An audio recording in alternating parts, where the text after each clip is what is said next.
মধ্যপ্রাচ্যে ইরানই একমাত্র দেশ যার সবথেকে বড় আর সক্ষম ব্যালিস্টিক মিসাইলের অস্ত্রাগার রয়েছে। ইসলামিক রিপাবলিক অব ইরানই হলো প্রথম দেশ যারা পারমাণবিক অস্ত্র তৈরির পূর্বেই 2000 কিলোমিটার রেঞ্জের মিসাইল তৈরি করে ফেলেছে, যা ইসরায়েল এবং পূর্ব ইউরোপ সহ মধ্যপ্রাচ্যের যে কোনো জায়গায় সঠিকভাবে আঘাত করার ক্ষমতা রাখে। আর এই মিসাইলের রেঞ্জের মধ্যে ভারতও পড়ে। এই অস্ত্রগুলো কোনো সাধারণ অস্ত্র নয়। 2024 সালে 1 অক্টোবর রাতে যার আমরা একটা ছোট ট্রেলার দেখেছি, কিছু মিসাইল যাদের ব্যবহার করা হয়েছিল ওই রাতে, এগুলো সত্যি খুবই ভয়ানক ছিল, যাদের প্রথমবারের মতো ব্যবহার করা হয়। যেমন 2023 সালে তৈরি করা ফাতে মিসাইল, এটা হাইপারসনিক ব্যালিস্টিক মিসাইলের ক্যাটাগরির মধ্যে পড়ে।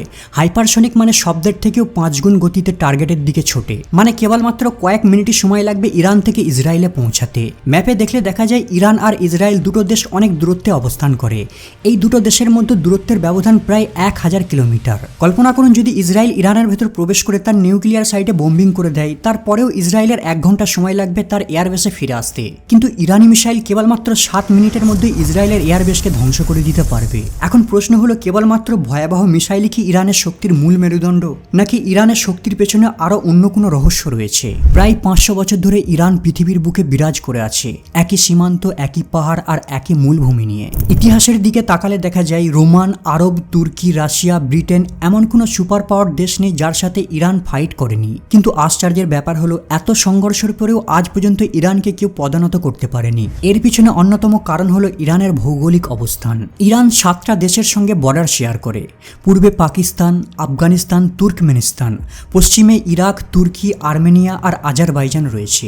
ইরানের দক্ষিণ এবং পশ্চিমে রয়েছে এক বিরাট জাগ্রস পর্বতমালা, আর এই পাহাড়ের শৃঙ্গগুলি যেন প্রকৃতির দুর্গের মতো, যা ইরানের দিকে কেউ আগিয়ে আসলে তাদের পথ আগলে দাঁড়ায়। পাথর এবং খাঁজে ভরা এই পাহাড়গুলিকে অতিক্রম করা, বিশেষ করে সৈন্য এবং সামরিক শক্তির সরঞ্জাম নিয়ে, প্রায় অসম্ভব। এই পাহাড়গুলি ইরানের রক্ষা কবচ। 1980 সালে যখন ইরাক ইরানকে আক্রমণ করে, তখন ইরাকের পরিকল্পনা ছিল ইরানের বিপ্লবকে ধ্বংস করা এবং তাদের ভূখণ্ডকে দখল করা। কিন্তু তারা জাগ্রসের এই কঠোর পাহাড়ের কাছে এসেই থেমে যায়। টানা 2 বছর ধরে যুদ্ধের পরেও তারা ইরানের দক্ষিণ পশ্চিমের খুজেস্তান অঞ্চল পর্যন্তই প্রবেশ করতে পেরেছিল।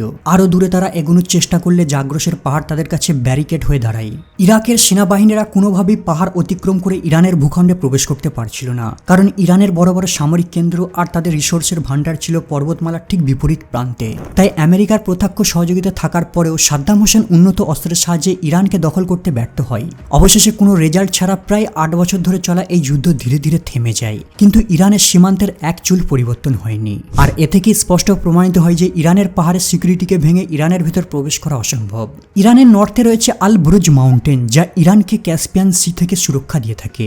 আর এই মাউন্টেনটি ইরানের রাজধানী তেহরানকে নিরাপত্তা দিয়ে থাকে। আর এখানেই রয়েছে মিডিল ইস্টের সবথেকে উঁচু মাউন্টেন, যার নাম মাউন্ট দামাভান। আর এর নর্থে আরও একটা মাউন্টেন রয়েছে, মাউন্ট বিনালুড।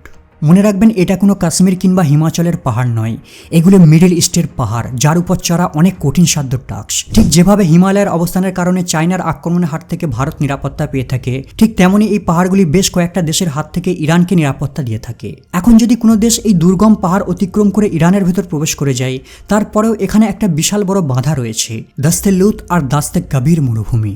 লুত মরুভূমিকে মনে করা হয় পৃথিবীর সবথেকে উষ্ণতম মরুভূমি, যেখানে টেম্পারেচার প্রায় 70 ডিগ্রি সেলসিয়াস পর্যন্ত পৌঁছে যায়। এখানে না রয়েছে খাবার, না রয়েছে জল, রয়েছে কেবল অসহনীয় গরম। এই কারণেই মঙ্গলরা এখানের কিছু অঞ্চল দখল করার পরেও বেশি দিন টিকে থাকতে পারেনি, তারা বাধ্য হয়ে পারস্য ত্যাগ করেছিল। এগুলো ছাড়াও ইরানের হাতে রয়েছে এক মারাত্মক অস্ত্র। ইরান চাইলে এই অস্ত্রের সাহায্যে পৃথিবীতে 3য় বিশ্বযুদ্ধ বাঁধিয়ে দিতে পারে। ইরানের কোস্টলাইন 2500 কিলোমিটার পর্যন্ত বিস্তৃত, যা দুটো সমুদ্রের মাঝে বিভক্ত। আর এই দুটো সমুদ্রের মাঝেই রয়েছে স্ট্রিট অফ হরমুজ। আর এই জল প্রণালীটি বর্তমানে ইরানের একমাত্র মূল শক্তি। যদি ইরান তার নেভির সাহায্যে এই পয়েন্টটিকে ব্লক করে দেয়, তাহলে গোটা বিশ্বের অর্থনীতি মুখ থুবড়ে পড়বে, কারণ পৃথিবীর 15% ক্রুড অয়েল এখান দিয়ে অতিক্রম করে এশিয়া, ইউরোপ, নর্থ আমেরিকা আর অন্যান্য দেশে যায়। এই প্রণালীটি 33.8 কিলোমিটার চওড়া, আর এই জায়গাটির মধ্যে রয়েছে কেবলমাত্র 2টো শিপিং লেন, যা কেবল 2 মাইল চওড়া। এই প্রণালীটির একদিকে রয়েছে আরব রাষ্ট্রগুলো, যারা মার্কিন যুক্তরাষ্ট্রের মূল মিত্র দেশ, আর অন্যদিকে রয়েছে ইরান।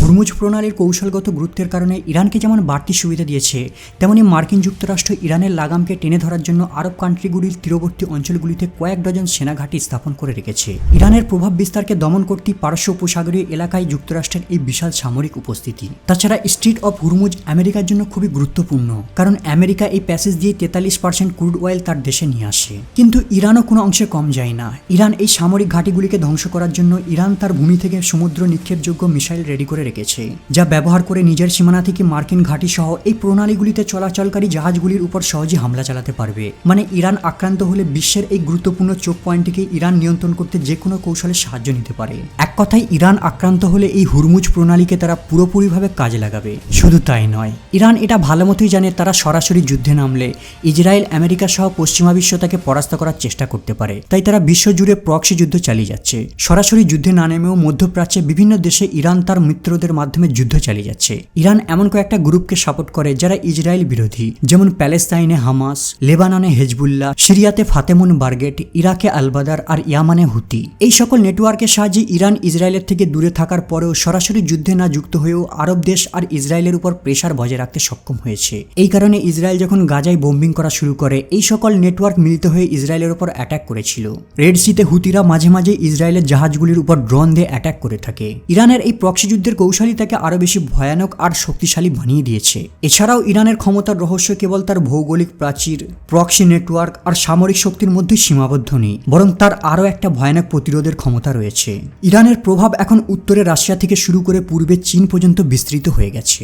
রাশিয়া আর চীন এখন ইরানের সঙ্গে শক্তিশালী মিত্রতা গড়ে তুলেছে, আর এই মিত্রতাই ইরানকে আরও বেশি অদম্য আর দুর্ভেদ্য করে তুলেছে। এই দুটো দেশের মূল লক্ষ্য হলো ইরান যেন আরও স্ট্রং হয়, আর ইরান স্ট্রং হবে একমাত্র নিউক্লিয়ারের সাহায্যে।